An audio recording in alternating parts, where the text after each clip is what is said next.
Named Operation Street Sweeper, it included agencies in Worcester County and beyond, even across state lines. 47 ABC's Lili Zheng joins us now in the studio. Lili, you spoke with the Worcester County State's Attorney earlier. What did he have to tell you?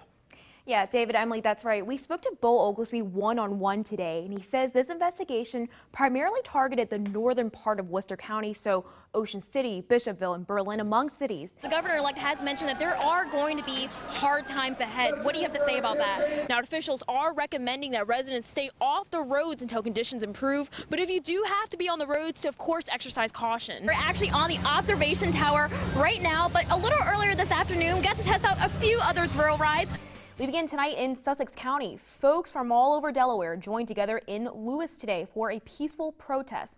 Now it's surrounding a proposed shopping center that they say would not only harm local waters, but the city's ancient history too. Construction for this project is set for sometime this fall, but we're told that completion is slated for the spring of 2018. Enhanced picture quality is just one premier feature of the new iPhones, but when we asked customers what they liked best, when the line itself not that busy. However, a manager does tell me that they've seen hopeful people coming and going all day long. After the holiday weekend, there could be some who feel a little bit of guilt over food choices. But we spoke to a local gym earlier today. Experts there gave us some tips on how to get back into the groove of things, so to speak. Van Sant says that Tito's wants to raise at least $3,000 by the end of Monday night. How it works, they'll be donating 20 cents per point scored. According to Toys R Us, they use staggered sales. That way customers can go from cart to car without too much hassle. Now, officials with the Worcester County Health Department tell 47 ABC that quitting smoking can take many attempts. But in order to stay smoke-free, they recommend getting support from folks who are going through the same thing, plus taking advantages of free resources. On a scale like 1 to 10, how hard is it to take me seriously right now? You doing all right? You don't want to know. You got through. She did all right, I got to say. Jacob Rock returned home to Delaware Monday morning. The Greenville business owner was one of at least 69 injured in an Istanbul nightclub where 2017 was welcomed with a deadly attack. All I can say is it's a massive tragedy. This is very unfortunate. The scene inside Reina nightclub began like so many others. Party hats and waving sparklers at midnight. 3, 2, 1. But just over an hour later, security cameras show a man firing outside of the nightclub. Turkish police have released these photos of the suspect, who ISIS has claimed as one of their soldiers. ABC News reports he stormed inside the nightclub, with the shooting lasting for 7 minutes. Rock told reporters he survived by playing dead. I was with 9 people. 7 of us were shot. Yeah. Playing dead, according to Sergeant Brian Donahoe, can be considered a portion of the run, hide, fight concept. Sergeant Donahoe of the Wycomico County Sheriff's Office explains that concept is commonly taught for active shooter situations. If you can't run, hide and create a barricade. Because Rock played dead, Sergeant Donahoe says the suspect likely overlooked him. These perpetrators are normally looking for easy targets, people they can take out, and creating that fear aspect. Someone that's obviously, deceased or appears deceased, then they pass on by. And if there is no avenue left, fight. Remember, you're fighting for your life.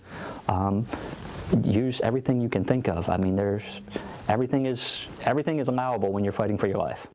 A victorious moment celebrated by supporters of Donald Trump Tuesday night is what some other voters call an unbelievable result in the race for president. Very surprised. I just thought that Hillary had the momentum. It's kind of upsetting to me as a young woman here in the United States. Dr. Adam Hoffman calls it surprising but not completely unrealistic. A great majority of polls had predicted Hillary Clinton would defeat President-elect Donald Trump soundly. However, Dr. Hoffman, associate professor and chair of the political science department at Salisbury University, admits polls are an inaccurate science, as they always have been. and there may not have been a proper sampling of voters in states like Michigan and Wisconsin. They assumed those states had gone blue for such a long time. A lot of polling just didn't happen in those areas. The highly polled states were the ones that Trump ended up winning, but where they were neck and neck: the Florida, Ohio, Virginia, North Carolina. According to the Associated Press, every county on Delmarva voted red, despite falling in blue states.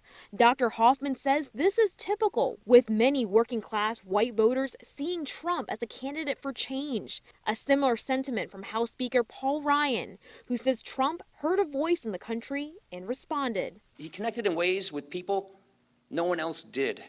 He turned politics on its head. And with an administration under Trump, it's very possible changes will be made to policies like Obamacare and immigration. But it's going to be challenging for the new president. So the question is, how well will Trump be able to work with the Speaker Ryan or Senate Majority Leader McConnell? And how effective might the minority Democrats in the Senate be at obstructing radical changes to Obama policies like Obamacare, immigration policy, and things like that. Lili Zheng, 47 ABC. 9-year-old Luke and 10-year-old Gavin love thrill rides, fast ones with big drops, and they're not afraid to show it. Show me your best roller coaster dream.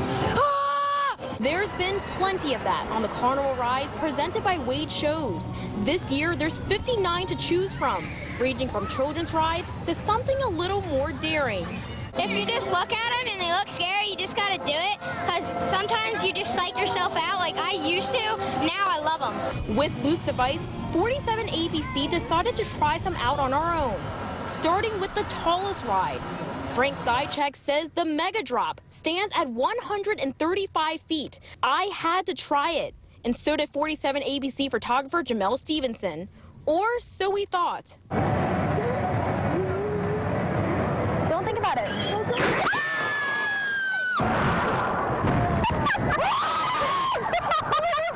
We were off to a good start. Up next, the newest ride at the Carnival. This is the Super Cyclone. Zychek describes it as a family-friendly roller coaster.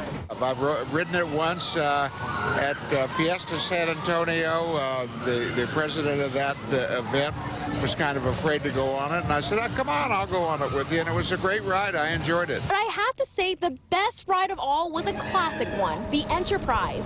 While I was more concerned with holding on to the GoPro, Jamel was more concerned with holding on to, well, his life.